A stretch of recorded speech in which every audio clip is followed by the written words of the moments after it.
자, 오늘 말씀을 보면 여기 13절에 그러죠. 장로 중 하나가 응답하여 나에게 이르되 이 흰 옷 입은 자들이 누구며 또 어디서 왔느냐 그러죠. 몰라서 물어볼까요? 알면서도 물어보는 거예요. 알면서 물어보는 거는 강조하고 싶어서 그런 거죠. 예, 강조하고 싶은 거예요. 이 정말 중요하던 거죠. 흰옷 입은 자들이 누구냐 이거예요. 또 어디서 왔느냐? 흰옷 입은 자들이 누구냐 했을 때는 지난번 말씀드렸죠. 하나님과 성도의 관계를 이야기하는 거죠. 어디서 왔느냐 했을 때는 성도와 예수님 관계를 말하고 있는 거죠. 이 흰옷 입은 자들이 누구냐 했을 때는 이들이 누굽니까? 하나님의 자녀라는 거예요. 하나님의 자녀이기 때문에 그죠? 15절 보면 하나님 보호자 앞에 있고 하나님 자녀이기 때문에 하나님 보호자 앞에 있죠. 하나님 자녀가 아니면 보호자에 있을 수가 없죠. 근데 하나님 자녀가 어떻게 되는 거예요? 하나님 자녀는 어떻게 되는 거예요? 하나님 자녀가 되고 싶다고 해서 막 자녀 되고 그러나요? 아니죠. 우리는 자녀가 될 수 없는 사람들이었어요. 기억하셔야 돼요. 우리가 교회에 있으니까 늘 그냥 하나님 자녀, 또 우리는 또 형제 자매, 또 성도님 이렇게 불러주니까 우리는 당연하게 여기는 거지만 사실은 당연한 게 아니다 이 말이에요. 원래 우리는 그런 존재가 아니었다라는 거예요. 하나님과 오히려 원수된 자였어요. 하나님과 원수된 자였어요. 하나님 앞에 나아갈 수 있는 길이 다 차단된 사람들이었어요. 다 막혀 있어요. 요한복음 8장 44절에 보니까 뭐라 그래요? 우리의 전직이 뭐예요? 마귀의 자녀였어요. 하나님 자녀가 아니고, 하나님 자녀가 아니면 그냥 중간에도 있으면 될 텐데 중간도 아니야. 마귀의 자녀였단 말이에요. 너희 아비 마귀 그러잖아요. 누가 말씀하신 거예요? 예수님이요. 우리가 이렇게 하나님 보좌 앞에 꿈에도 생각 못했단 말이죠. 하나님 보좌 앞에 나아가는 하나님의 자녀는 어떻게 되느냐? 예수의 피로 씻김 받은 자가 하나님의 자녀가 되는 거죠. 그래서 여기 보면 14절에 그 답을 주잖아요. 내 주여 당신이 아시나이다. 그렇게 요한이 천사에게 말하니까 이들은 큰 환난에서 나오는 자들인데 어린 양의 피에 그 옷을 씻어 희게 한 자다 그러잖아요. 여러분, 오직 사람의 구원은요, 예수 그리스도의 피입니다. 예수 그리스도의 피. 그 외에는 구원받을 길도 없고 하나님 자녀가 되는 길이 없어요. 하나님께서 그렇게 만드셨어요. 전혀 어렵지 못한 우리를 하나님이 어렵다. 그걸 다른 말로 칭이라 그러잖아요. 칭이 어렵다 불러주신 거예요. 너 어렵다. 어렵지도 않은데 어렵다 하셨어요. 하나님은 우리를 장난하려고 그런 거 아니잖아요. 농담 삼아 하시는 거 아니잖아요. 전혀 어렵지 못한 우리를 어렵다 불러주시네. 왜 이렇게 됐어요? 예수 그리스도의 구속으로 말미암아, 예수의 피로 말미암아. 어렵지 못한 인간을 하나님이 어렵다고 불러주는 한 가지 조건은 뭐냐? 인간의 모든 죄를 대신해서 피를 흘리고 죽으시는 어린 양 때문에 그런 거예요. 하나님이 아예 그렇게 정하셨다 이 말이에요. 그 어린 양의 피로 깨끗이 씻김 받은 자를 하나님이 뭐냐? 그들이 어려워서 그런 게 아니라 예수의 피로 씻음 받았기 때문에 하나님이 그들을 칭히 어렵다 하시고 하나님 자녀 삼아 주신 거예요. 그래서 우리가 구원받은 거에 대해서는 우리 입으로 자랑할 게 하나도 없어. 제일 어리석은 사람이 교회에서 내가 이것도 했다, 저것도 했다, 내가 목사다, 장로다, 권사다, 집사다. 그래서 내가 교회에서 이는 아주 훌륭한 일을 했어요. 자랑하는 거예요. 참 어리석은 거예요. 자랑할 게 없어요. 원래 우리가 갖고 있는 본성은요, 죄짓기 딱 적합한 조건을 갖고 있지, 어려운 행위를 하거나 선한 행위를 할 존재가 아니란 말이에요. 근데 우리 가운데 뭐가 있어요? 선함이 있고 어려움이 있다. 누구의 은혜입니까? 우리와 함께 계시는 예수님의 은혜죠. 하나님의 공로죠. 하나님의 은혜다, 사랑이다 이 말이에요. 그래서 하나님을 위한 모든 것에는 우리가 자랑을 못해. 그건 나에서부터 놓은 게 아니거든. 하나님 우리에게 믿음도 주시죠. 어렵다고 하시죠. 하나님 자녀 삼아주셔죠. 모든 것은 하늘로부터 온 거거든요. 땅에는 뭐 자랑할 게 없어 사실. 뭐 땅에서 자랑하는 건 전부 다예요. 육신의 정욕, 안목의 정욕, 이생의 자랑. 그 요한일서 2장 14절에 나오나요? 다 그건요, 하나님께로부터 오지 않았고 하늘로부터 오지도 않고 어디서 온 거예요? 세상으로부터 온 거예요. 육신의 자랑, 육신의 정욕, 안목의 정욕, 다 눈으로 보고 평가하잖아요. 눈으로 보고 자기 눈에 흡족하면 좋은 거야. 우리가 그처럼 연약한 존재다 이거야. 그리고 이생의 자랑은 뭐예요? 우리가 여기서 이 땅에 살 동안 이룬 업적들, 내가 누구네 하는 거 있잖아요. 내가 이런 스펙을 가지고 있네. 내가 이런 직장 다니고 있네. 내가 이런 높은 직위를 갖고 있네. 내가 대통령이네. 내가 왕이네. 이런 것들. 이건 하나님 나라에는 전혀 해당이 없어요. 오히려요, 구약의 이사야나 이런 거 보면요, 지금 지옥에 형벌받고 있는 사람들 중에 세상의 왕들이 얼마나 많은지 절비하게 있어요. 아수르 왕도 있죠. 바벨론 왕도 있죠. 로마의 왕들도 있죠. 전부 다 지옥에 있어요. 내가 왕이네 할 수 있겠어요? 왕이면 뭐 예수의 피가 전혀 없는데. 천국에 가서도 내가 이 땅에 왕이었네. 누가 왕이? 왕은 오직 우리에게는 예수 그리스도 외에는 없는데요. 예수 그리스도 외에는 없어요. 그 예수 믿는 사람들은요, 세상을 두려워하지 않아요. 권력 앞에 두려워하지 않아요. 그 나 무슨 장군인가, 제가 요즘은 기억이 잘 안 되는데, 어떤 분이 카톡으로 문자를 보내주셨는데, 우리나라에 나 무슨 아주 신앙 좋은 장군이 있었대요. 나시인데, 나시. 박정희 대통령 시절에 대장을 했던 분이라고 소개를 해 주시더라고요. 어느 날 박정희 대통령하고 같이 이제 이렇게 만찬을 하는데 술을 권하는 거예요. 그 장군은 이제 크리스찬이에요. 근데 술을 권하는데 대통령과 저는 술을 마시지 않습니다. 대신 사이다라도 한 잔 주시면 마시겠습니다. 그 주변에 참모들이 막 얼굴이 파랗게 순간 막 그냥 얼음처럼 분위기가 그랬다는 거예요. 그 시절에 박정희 대통령 같으면요, 그건 우리가 분위기를 상상 못 하는 거예요. 그죠? 그 권자 앞에, 그 권력 앞에 자기 의견을 피력하는 거예요. 나는 크리스찬인데 술을 먹지 않습니다. 술을 마시지 않습니다. 그 대신 사이다라도 한 잔 주시면 마시겠습니다. 나중에 박정희 대통령이 그 자리를 뜨고 나서 그 주변에 있었던 뭐 참모들이나 뭐 중앙정보부 부장이나 이런 사람들이 와서, 아니 신용이라도 하고 그냥 입술만 잠깐 대고 그냥 놔도 될 텐데 왜 그렇게 하셨냐고, 왜 그렇게 대통령 가까이의 심기를 불편하게 하셨냐고. 나중에 어떤 일이 일어나냐면요, 오히려 진급을 한 거예요. 정말 믿을 수 있는 사람은 어떤 감사하는데 감사원장으로 이렇게 청구하는데 그 장군, 나 장군을 추천하는 거예요. 진짜 크리스찬이다. 박정희 대통령이 말한 게 뭐냐면 그 나 장군은 진짜 크리스찬이다.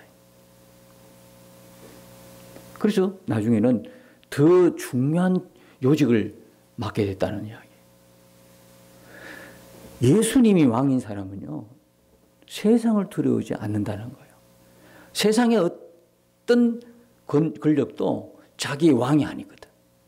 우리의 왕은, 우리 믿는 사람의 왕은 오직 예수님이거든요. 예수님 외에는 없다. 두려워하지 않아요.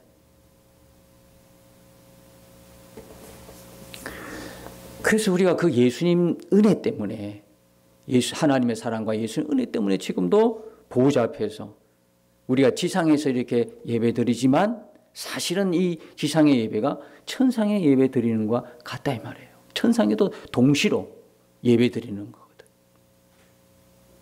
보호자 앞에 나아갈 수 없는 자가 보호자 앞에 나아가서 지금 예배를 드리고 있다는 거예요. 이게 얼마나 감격스러운 거예요.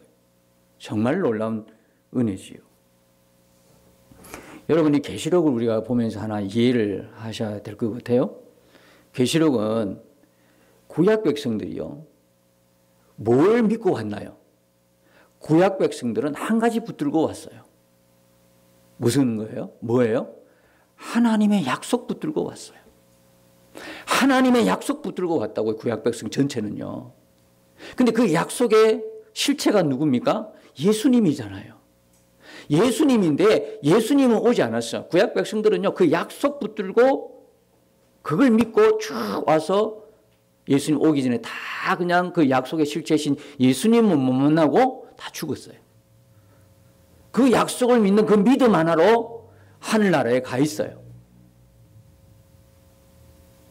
그런데 그 약속이 반드시 이루어져야 되잖아요. 그죠?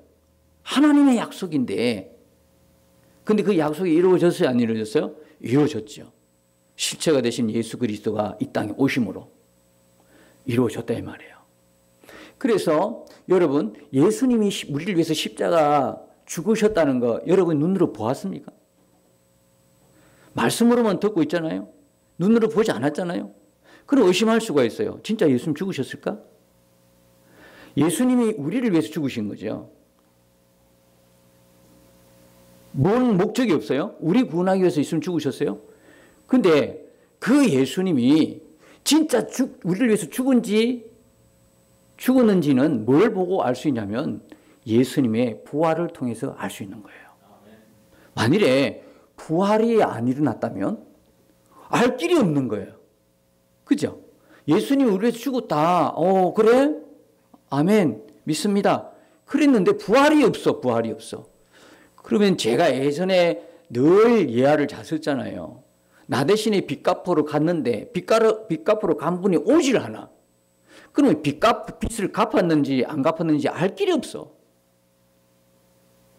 예수님의 부활은요. 확실하게 예수님이 우리 살리기 위해서 대신 죽으셨다는 증거가 되는 거예요. 그게 예수님 부활이에요. 빚을 갚으러 완전히 갚고 왔다는 거거든요. 이게. 마찬가지로요. 구약 백성들에게 준 하나님의 약속들은 반드시 성경에 기록이 되어 있어야 돼요. 이게 어떻게 이루어졌는지. 그게 왜 중요하냐면 그렇게 되어야만 신약에 있는 우리 성도들, 신약 성도들이 구약 성도들이 그렇게 되는 거 보고 우리도 그렇게 된다 하는 그 믿음으로 믿음 생활을 하는 거죠. 또 그렇게 약속이 이루어진 걸 우리 눈으로 보여주셔야 그분이 신실하신 하나님이시죠. 그 약속이 이루어지지 않는데 뭘 보고 그분을 믿고 따르겠어요? 안 그래요? 그래서 구약 백성들에게 했던 모든 약속이 이루어진 것을 보여주는 게 뭐냐면 계시록이다 이 말이에요. 계시록은요. 신약 성도들이 보는 입장에서는 복음서다며 복음서. 구약의 하나님이 그렇게 약속했던 모든 것들을 어디에 이루어진다? 계시록이 다 이루어 놓는 거예요. 복음서는요. 그렇게 실체로 오신 복음신 예수 그리스도의 말씀이고 아니 십자가에 죽기 전에 말씀을 주옥 같은 말씀을 기록한 게 복음서죠. 그리고 그 복음서에서도 예수님이 죽고 다시 부활할 것을 예언하시잖아요. 그리고 그대로 이루어 가시는 장면이고요. 사도행전 이후에는 성령이 오셔서 그들을 이 복음을 전하는 자로 만드신 거죠. 그래서 이 계시록은요. 전체적으로 구약의 이 말씀들이 어떻게 이루어지는가를 단적으로 보여주는 복음서가 계시록이단 말이에요. 어느 날 막연하게 우리가 알 수 없는 그 미래에 일어날 일이 아니다 이 말이에요. 그래서 계시록을 보게 되면 이 계시록에 우리가 이해할 수 있는 이런 이해가 좀 어렵다라고 하는 모든 내용들은 사실 어디에 기록이 되어 있을까요? 계시록의 모든 근거가 되는 것은 뭡니까? 구약의 말씀인데 특별히 구약의 예언서에 기록된 하나님의 약속의 말씀이라는 거예요.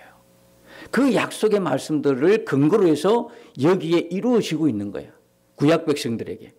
구약 백성들에게 먼저 이루어지고 신약 사는 우리는 계시록을 보면서 아하, 우리도 저렇게 되는구나. 이렇게 되는 거예요. 자, 전체 틀을 이제 제가 말씀드린 거죠. 전체 맥을 이렇게 큰 맥을 하나 이해하기 쉽게. 계시록 보는 거는 이렇게 봐야 된다. 구약에 약속한 하나님의 말씀이 그대로 이루어진 것을 우리에게 보여주는 게 뭐다? 계시록. 그래서 계시록의 모든 것은 뭐를 근거로 하고 있다? 구약을 근거로 하고 있다. 이해가 되시죠? 구약을 근거로 하고 있다. 그래서 오늘 말씀을 쭉 보면 오늘이 성도의 영광이라고요.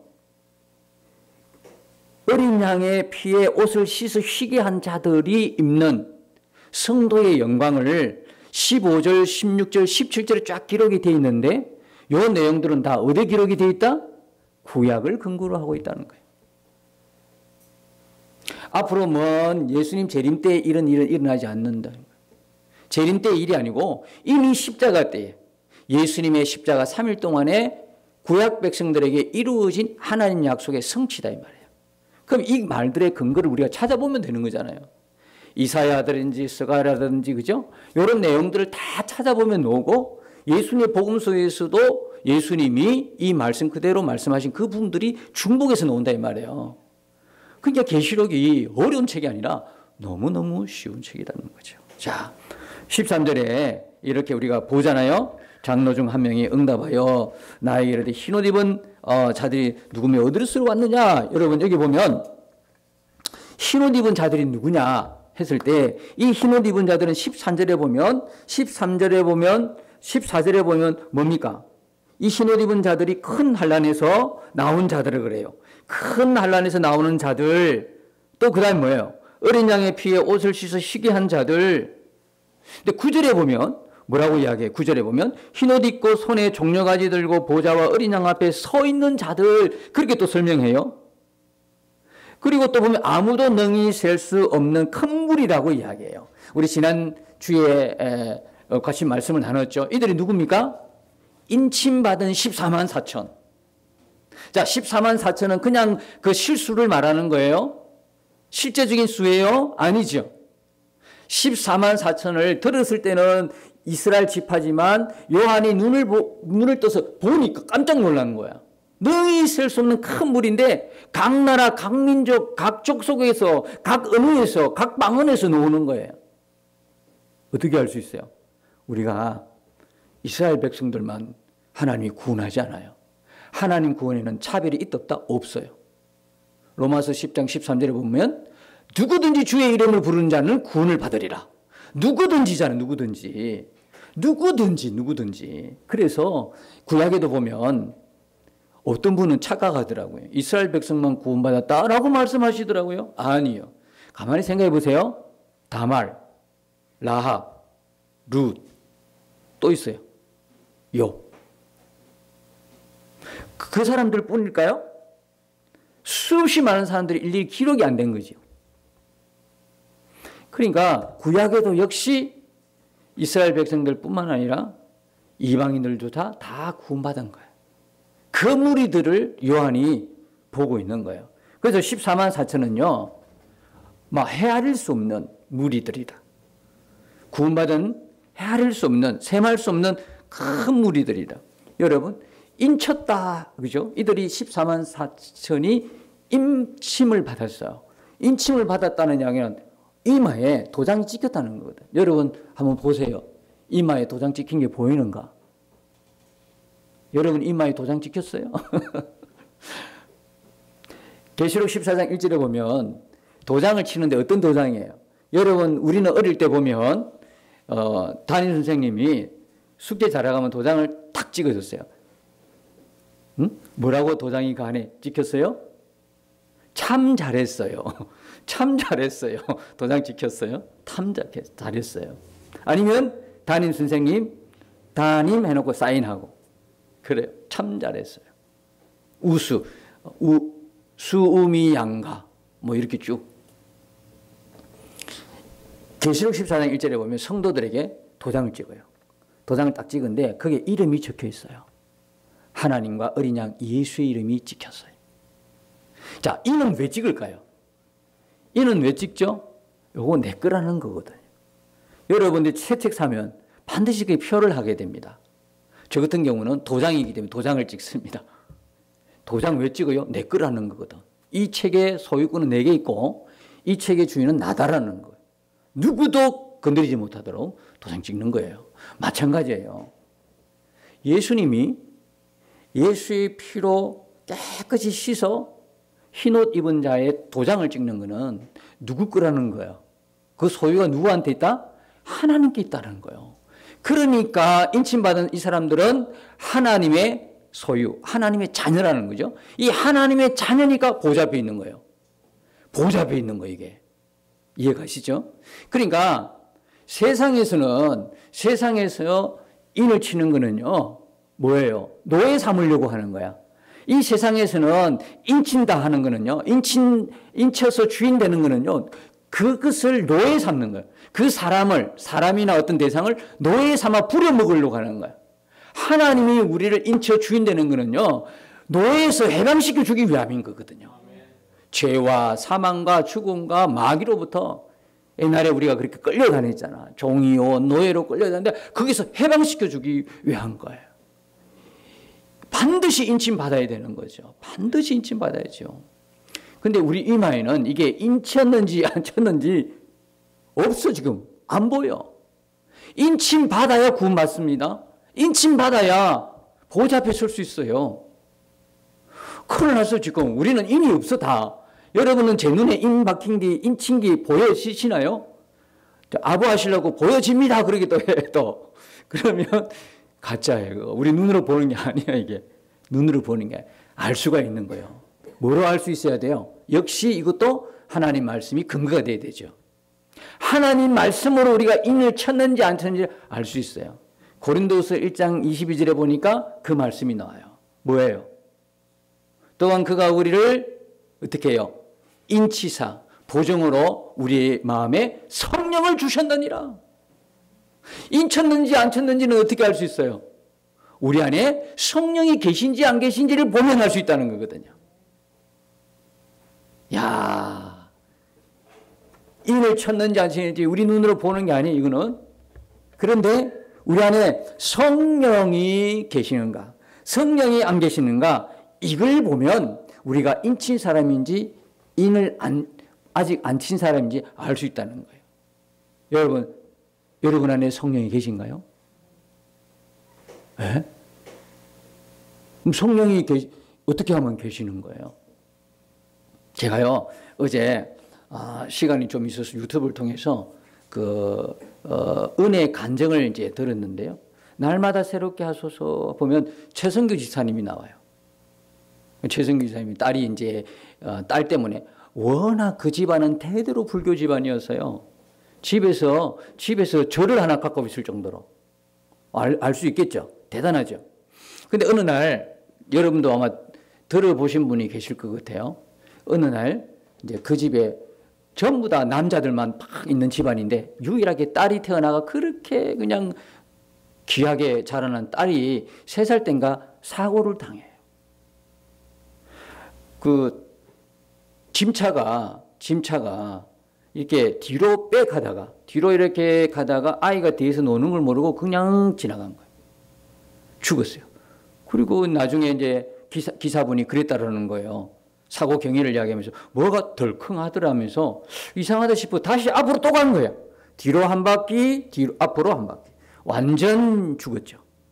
현장에서 적사한 거예요. 방송을 하고 있던 그 집사님이 그 아나운서잖아요. 유명한 방송인이잖아요. 병원에 뛰어갔을 때 이미 흰천으로 얼굴을 가려놓은 거예요. 죽은 상태예요. 그런데 이분이 차를 몰고 가는데 그렇게 불교 집안인데 그가 한마디 외쳤다는 거예요. 자기 입에서 이런 말이 나올 줄 몰랐다는 거예요. 하나님이라는 말이 튀어나온 거예요. 자기도 깜짝 놀란 거예요. 아니, 교회에 다니는 사람은 원수처럼 생각했고 그렇게 미워한 사람이고 말린 사람이야. 교회 나가지 말라고 말린 사람인데 이 사람이 어떻게 자기 입에서 하나님이 나온 거예요. 그 소중한 딸이 죽었으니까요. 한 번만 살려주시면 뭐든지 하겠다. 우리도 예전에 그런 서원기도 많이 했죠. 요것만 내주시면 요렇게 뭐든지 하겠다. 그랬어요. 딸이 죽고 가니까 야, 그 마음이 확 와닿더라고. 가장 소중한 딸이 죽으니까 뭐든지 하는 게 자기 입에서 하나님 이 아이만 살려주면 뭐든지 하겠다. 그 병원에 뛰어가니까 흰천으로 이미 죽은 거예요. 그리고 이 아이를 콱 안고 막 그냥 근데 조금 있으니까 따뜻한 체온이 돌아오더래. 결론은 뭐냐? 그 아이가 살아났어요. 살아나가 그때부터 그 집안 전체가 이제 그 아이 하나 때문에 교회로 나오게 된 거예요. 교회로. 그 아이가 보물 덩어리죠. 그죠? 그 아이가 온 집안을 전도한 꼴이 됐죠. 그러면 신앙생활 잘 하면 얼마나 좋겠어요. 8년 동안 그냥 선데이 크리스찬이 된 거야. 그냥 주일만 되면 교회 왔다 갔다 하는 8년 동안.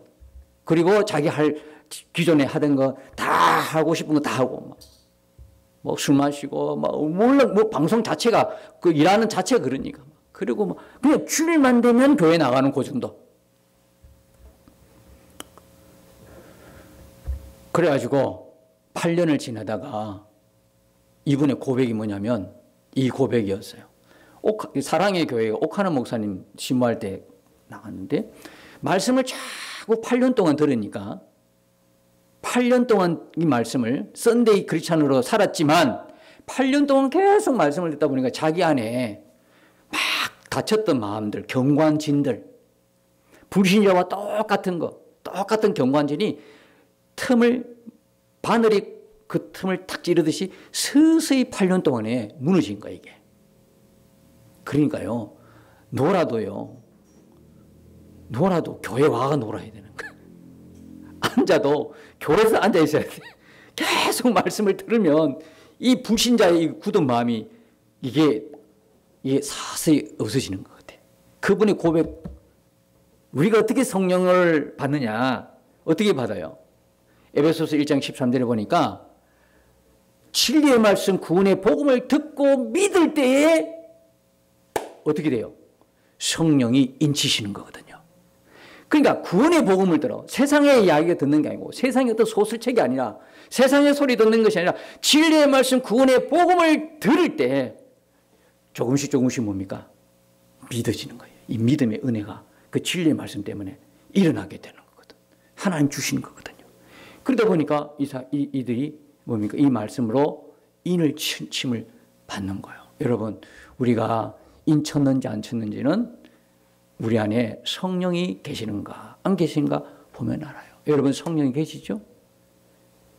성령이 계시면요, 놀라운 일이 하나 있습니다. 성령이 있는 사람은요, 반드시 뭐하게 되어 있다? 회개하게 되어 있어요. 회개하게 되어 있어요. 이번에 그 수능교회 원로 목사님 정필도 목사님이 소천하셨지요. 참 마음이 그 좋은 곳에 그분이 그렇게 그리던 예수님의 품에 안겼는데 마음이 며칠 동안 안 좋더라고. 그 마음이 안 좋더라고. 그분은 이제 떠나보내는 마음이죠. 제가 그분하고 관계 있는 건 아니지만 예전에 한번 어떤 모임 때문에 직접 뵙긴 하지만 그 외에는 제하고 인연이 없어요. 그런데 그분이 소천했다는 소식을 듣고 마음이 굉장히 안 좋더라고. 그리고 영상에 보면 그 목사님의 해고 영상이 있어요. 그 중에 하나가 그분이 뭐라고 말씀하시냐면 예수를 믿는다고 하면서 회개가 없으면 거듭난 사람이 아닙니다. 그게 귀에 확 들어오는 거예요. 예수를 믿는다고 하는데 회개가 없으면 거듭난 사람이 아니라는 거예요. 그럼 그걸 바꾸어서 거듭난 사람은 반드시 회개하게 돼 있어요. 왜요? 그 안에 누가 계시기 때문에? 성령이 계시기 때문에. 그래서 에베소서 4장 30절에 보면 성령을 근심시키지 말아라는 거예요. 구원의 날까지 너희가 인치심을 받았느니라. 여러분, 성령이 있는 사람들은요, 끊임없이 괴로움이 있어요. 왜 괴로움이 있어요? 우리가 영은 구원받았지만 육은 그대로 존재하잖아요. 이 육 안에는 옛날의 죄성이 그대로 있잖아요.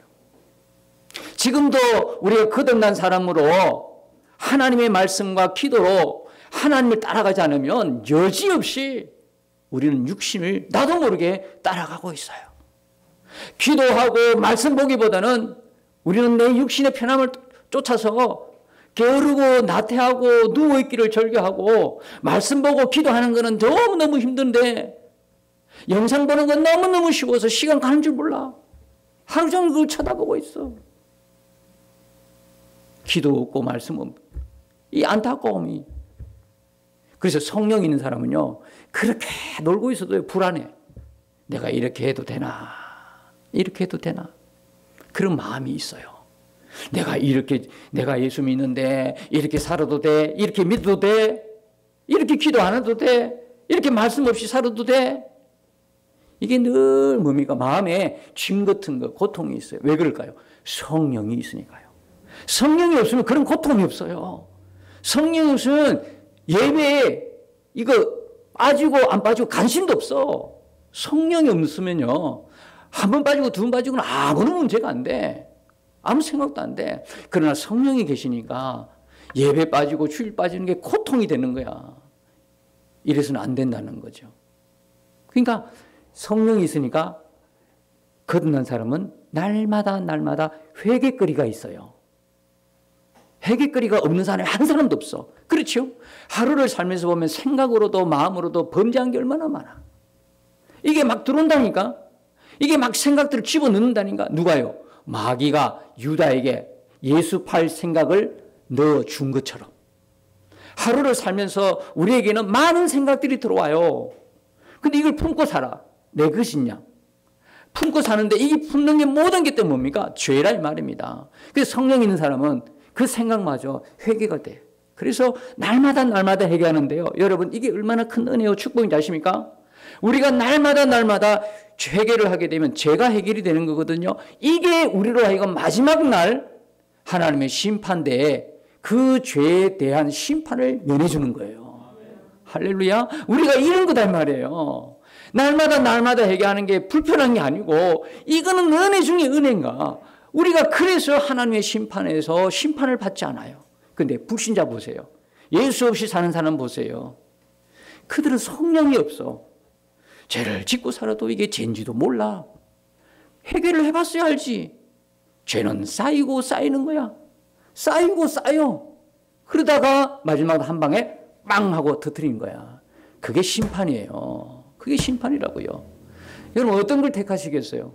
마지막에 다 한목에 모아서 심판받으실래요?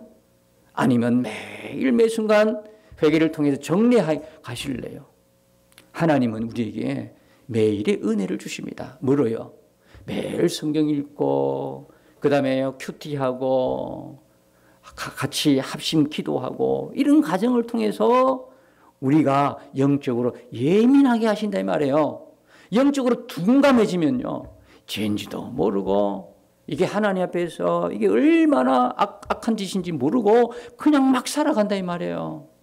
그러니 하나님의 진노만 쌓아가는 거예요. 진노만. 자꾸 진노만 쌓아가는 거예요. 우리는요, 하나님의 진노 앞에서 예수 피로 깨끗이 씻음받고 날마다 얘기함을 통해서 그 진노를 피하고 하나님과 이 땅에 살 동안 동행하면서 죽어가는 천국이 아니라 이 땅에서 임한 하나님의 나라를 누리면서, 또한 더불어서 이 구약 백성들이 계시록을 통해서 지금 이런 상태에 있다는 걸 보면서 우리도 똑같이 저렇게 되는구나. 이들만 하늘나라에 있는 것이 아니라 우리도 하늘나라. 예수님이 십자가에서 다 이뤘다고 하셨잖아요. 부족한 게 없잖아. 십자가에서 다 완결시켰거든요. 다 이뤘거든요. 그러니까 에베소서에서 바울이 뭐라고, 에베소서 말씀에서 바울이 뭐라고 합니까? 우리가 다시 살리심을 받았고 일으키사 앉히셨느니라 과거형으로 다 쓴다 그랬죠. 왜요? 십자가에서 다 이루지 않았다면 과거형으로 쓸 수가 없어. 십자가에서 주님이 다 이뤘다 했기 때문에 바울이 뭐라고 그래요? 과거형으로 쓴다 이 말이에요. 우리 지금 여기 살고 있어요. 아직 눈으로는 그날에 안 갔다 이 말이에요. 안 갔는데 바울은 용어를 전부 다 뭡니까? 과거형으로 쓴다는 거 유심히 여러분이 보십시오. 어떤 목사님이 그랬대요. 예수 믿어서 천국 가는 게 목적이라면 일찍 죽는 게 낫잖아. 안 그래요? 천국 가는 것만 목적이라 그러면 일찍 죽어야지. 일찍 죽어요. 주 안에 죽냐 복된데 일찍 죽어야 돼. 이꼴 저꼴 보기도 쉽게 일찍 죽어버려야 되잖아. 그래서 기도원에 갔대요. 기도원에 가가지고 막 금식하면서 하나님 나 죽게 해주세요. 그래도 내 스스로 목숨을 끊을 수 없으니까 그 죄니까 자살은 죄라는 거 뻔히 알고 있으니까 굶어서 죽겠다는 거예요. 기도하면서. 이게 또 순교인가 모르겠지만 하여튼 굶어서 죽겠다고 가서 했는데 한 4일쯤 되니까 배가 고파 죽겠더라요. 진짜. 배가 고파 죽겠더래. 그래가지고 했는데 하나님의 음성이 들리더래요. 너는 이미 죽었느니라. 너는 이미 죽었느니라.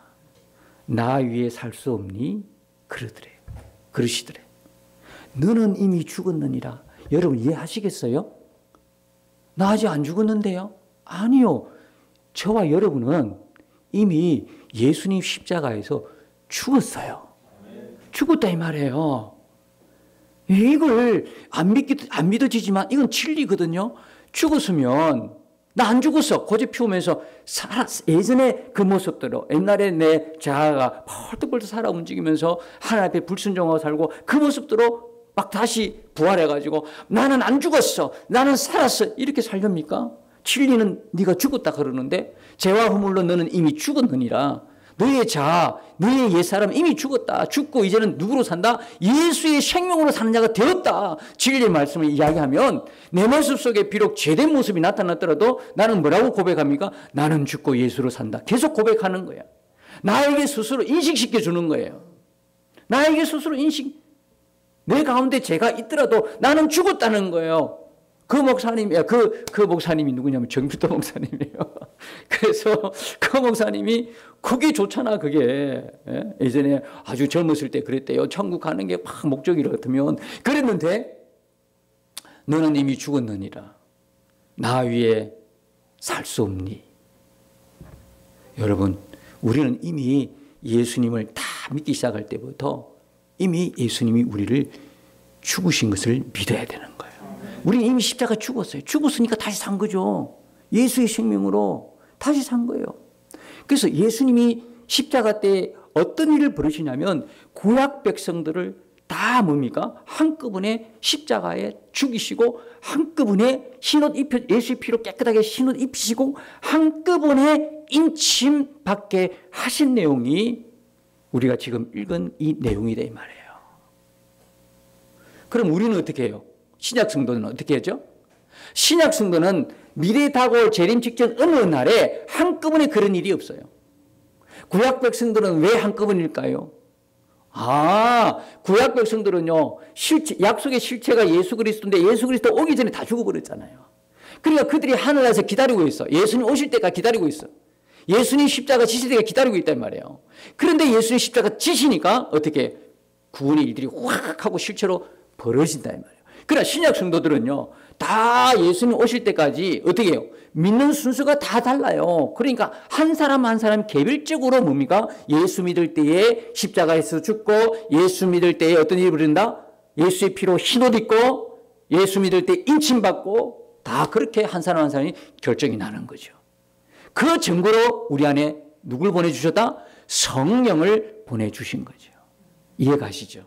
그게 성령이 있다면 이미 이거는 내 의지와 관계없어요. 하나님이 나한테 동의 얻은 게 하나도 없거든요.